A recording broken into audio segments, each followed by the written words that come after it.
Welcome to Focus FM. A lot of my friends listen to it at work. You want it tomorrow? We made it today. I just don't grow tired of listening to it. To Focus. I love it. Okay, so let's start from Jemfi Samuel, who is an NDC activist right there on the campus of the KNUS. Jemfi, now you take a look at our former presidents, Jerry Rawlings and then John Kufuor. How well really are we treating them?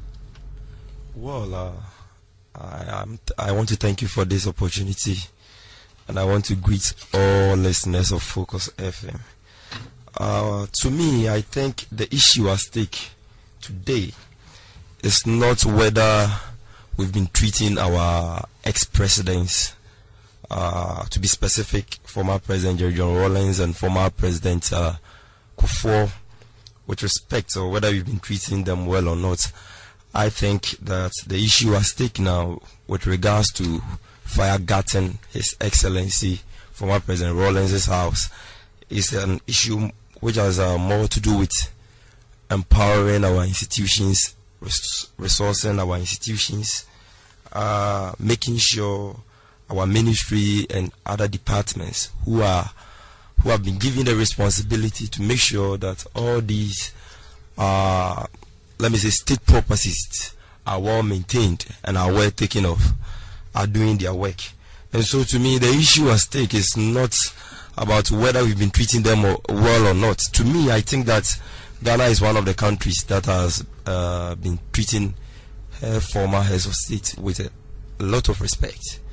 And to me, I don't see the reason why somebody should become a president of this Republic of Ghana, should be given huge sums of money as salaries, other entitlements and privileges.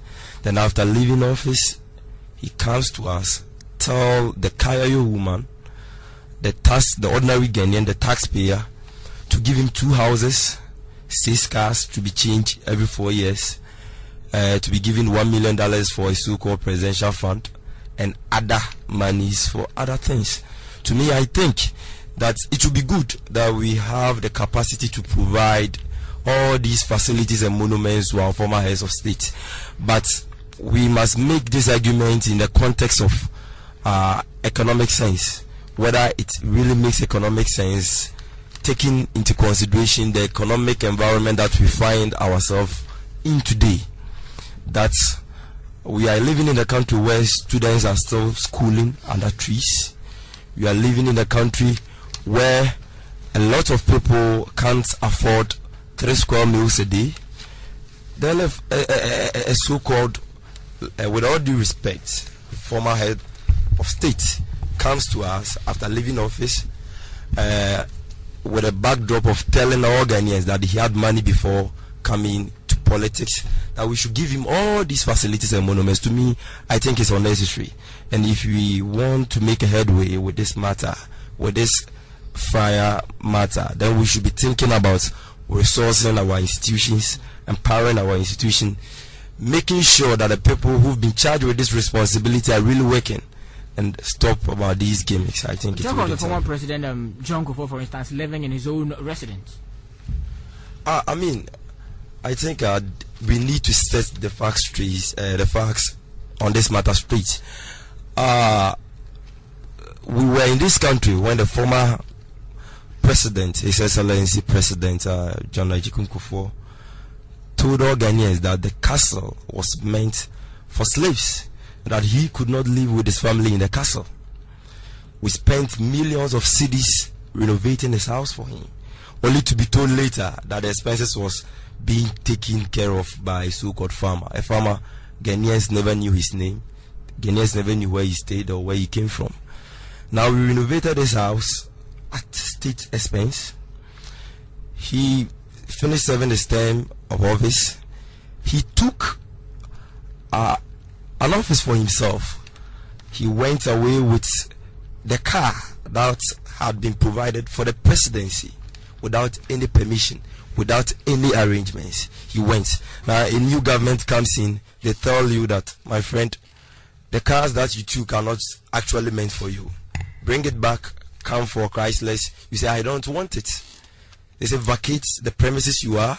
it is not actually meant for you. You are not supposed to determine that for yourself. Leave it. Let's do things the right way. You say, I don't agree. So I think that it's not really a matter of whether he's been taken care of or not. It's a matter of whether he did the right thing as a president or not. And I think he failed. And so I was very surprised when I heard Mr. Amache talking about the double standards of the NDC. In any case, where does the double standards come? He was talking about the fact that former President Rawlings was treated nicely, and that the PNDC government, who, in his view, treated former President Liman,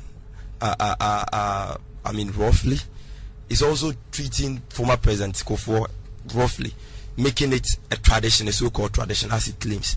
But I want to take a different stand to that, and I can't agree with such a statement, because it is not true that for ex-President Rawlings was taken care of, finally, because you remember we were in this country when we made a lot of noise.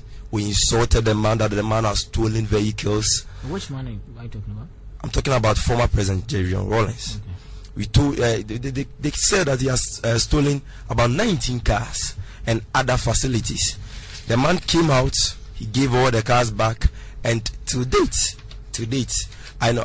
Let me say that till MPP left office, to the best of my knowledge, he was using his own private cars. He imported cars to this country, and it was seized by the Ministry of Defense. His privileges and other things he was entitled to were withdrawn. To date, until a new government came into being, he was treated like a child. He was insulted, abused, and all this kind of stuff. So it surprises me that our honorable lecturer will tell us that he was treated nicely and that President Kufuor is being treated unfairly. I think that they've all been treated fairly.